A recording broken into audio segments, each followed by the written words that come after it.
ہوئے ہم یہ مشورہ دیتے ہیں کہ آپ اپنے بچوں کا نام محمد رکھیں۔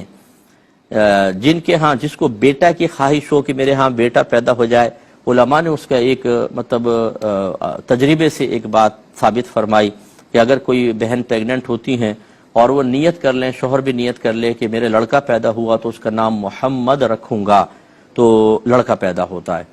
یہ کوئی ضروری نہیں ہے کہ ایسا ہی ہو، لیکن بہرحال تجربے میں آیا ہے تو یہ نیت کر لیا کریں۔ اسی طرح جن کے بچے ہو چکے ہیں، آپ نے مختلف نام رکھ دیے، عبدالحفیظ نام رکھ دیا، عبدالکریم نام رکھ دیا مثال کے طور پر، تو ڈاکومنٹس میں چاہے آپ چینج نہ کریں، اب نام رکھ دیں محمد، کہ ہمارے بچے کا نام اصل نام محمد ہے، پکارنے کے لیے عبدالکریم جو ڈاکومنٹس میں چل رہا ہے۔ ضروری نہیں ہے کہ جب آپ ایک نام رکھتے ہیں تو تمام ڈاکومنٹس میں بھی اس کو چینج کریں، یہ بھی ضروری نہیں ہے کہ اس نام سے پکاریں۔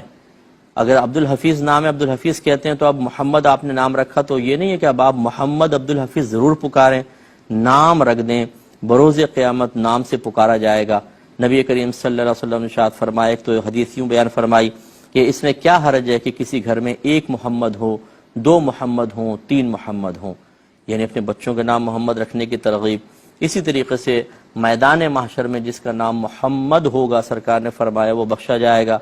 یہ روایات موجود ہیں۔ تو اس لیے تھوڑا سا اس میں احتیاط کر لی جائے اور اس فضیلت سے حصہ حاصل کر لیا جائے۔ آپ کا تو کچھ بھی نہیں جا رہا، جیسے میں نے آپ کو آسانی اور سہولت بتائی کہ ایسا نہیں ہے کہ آپ ڈاکومنٹس میں بھی آپ کو چینج کرنا پڑے، یہ بھی لازم نہیں ہے کہ اب اس کو متعارف کروانا پڑے سب کو کہ بھی میرا نام اب محمد ہے، محمد پکارو، کوئی ضروری نہیں ہے، نام محمد رکھ لیجئے آپ، انشاءاللہ اس کا نفع دنیا اور آخرت میں آپ دیکھیں گے۔